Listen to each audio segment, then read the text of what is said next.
माँ मर जाए मुस्लिम लीगियों की कि नवाज, शहबाज, हमजे के सिवा किसी और को आने दिया गया। अवाम ने नहीं नवाज को मुंतखब किया कभी भी।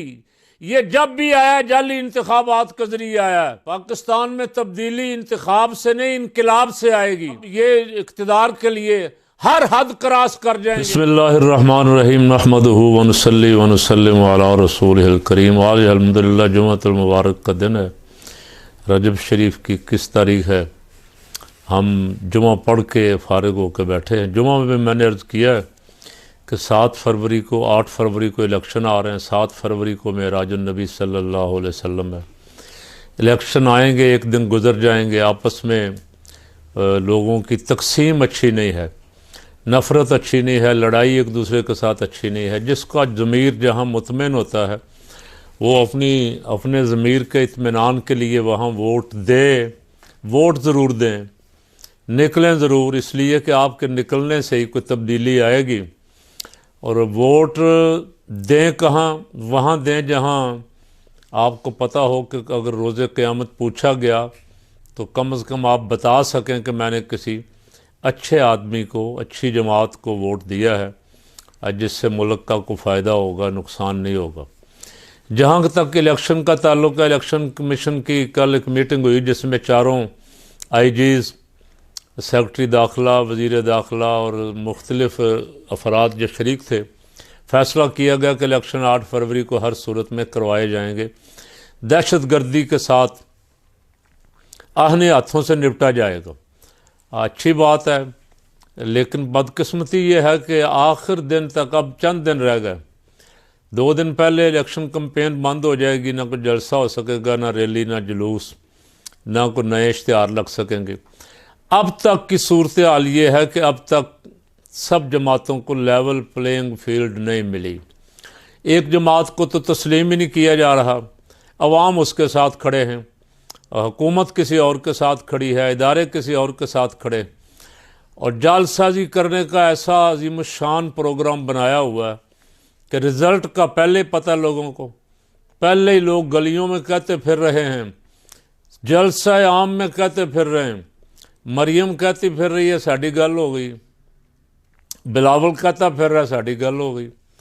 ये गल कित्थे हो गई है? इलेक्शन के वोटरां नाल गल हो गई, किसी होर नाल गल हो गई। जब तक आप इलेक्शन फेयर नहीं करवाएंगे, इलेक्शन कमीशन ने ऐसा गंद किया है कि हल्के तबाह कर दिए। नई हल्का बंदियाँ ऐसी की हैं जिनकी अभी तक, अब मेरी बिल्कुल सोची समझी राय ये है कि अभी तक किसी कैंडिडेट को भी अपने सही हल्के की हदूद का पता नहीं है। ऐसे हल्के बना दिए, कोई हल्का किसी तरफ, कोई किसी तरफ, कोई किसी तरफ, कि पहले तो ये इसी में ही तलाश करते फिरें। दूसरा, फिर वोटर लिस्टों की तबाही और बर्बादी कर दी। यानी मेरा वोट अगर मेरे घर से 70 किलोमीटर दूर रखा गया है तो मैं सोचूंगा यार क्या जाने का फ़ायदा, दफ़ा करें, इतनी दूर जाके क्या करना है। ज़ईफ़ मर्द, ज़ईफ़ औरतें, बूढ़े अफराद, बीमार, बजाय इसके कि उनका वोट उनके हल्के के करीब तरीन पोलिंग स्टेशन पर रखा जाता, दूर दराज इलाकों में फेंक दिया गया। ये जालसाजी की इब्तिदा की गई कि जालसाजी करनी।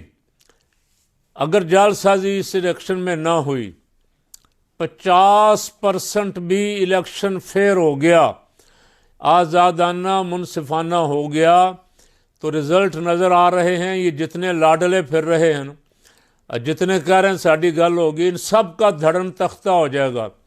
सियासी तौर पे इनका नामो निशान भी मिट जाएगा।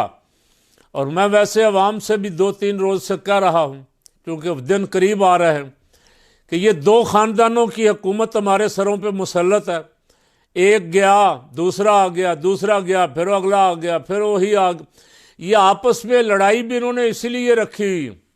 और आ कौन गया? मुस्लिम लीग नून में बड़े बड़े काबिल आदमी थे, बड़े बड़े अच्छे समझदार आदमी थे, दयानतदार आदमी थे। लेकिन माँ मर जाए मुस्लिम लीगियों की कि नवाज, शहबाज, हमजे के सिवा किसी और को आने दिया गया हो।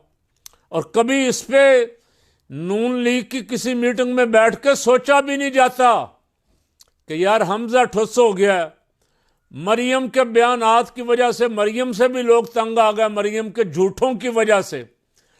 तो साद रफ़ीक को ले आए, सलमान रफ़ीक को ले आए, किसी और मुस्लिम लीगी को ले आए जो जिस पे लोग एतमाद करें।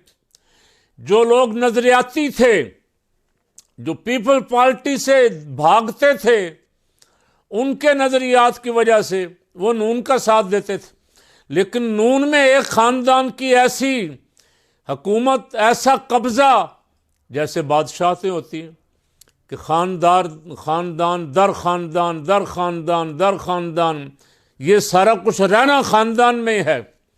और अब कितनी डटाई के साथ वो शख्स जो भागा हुआ था, 4.25 साल वो मुल्क से भागा रहा, अदालतें तलब करती रही, अदालतों ने इश्तिहारी करार दिया, जायदादें बिक गईं, फिर एक प्रोग्राम के तहत उसे प्लेट में रख के जमानतें दी गईं, घर बैठे इंसाफ मुहैया किया गया और फिर नहला दहला के लाया गया।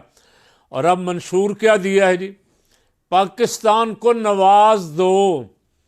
पाकिस्तान को तो नवाज आपने पहले भी कई दफ़ा दिया है, अवाम ने नहीं नवाज को मुंतखब किया कभी भी। ये जब भी आया जाली इंतखाबात के जरिए आया। और मेरा एक मौक़िफ़ था और अब भी है कि पाकिस्तान में तब्दीली इंतखाब से नहीं, इनकलाब से आएगी।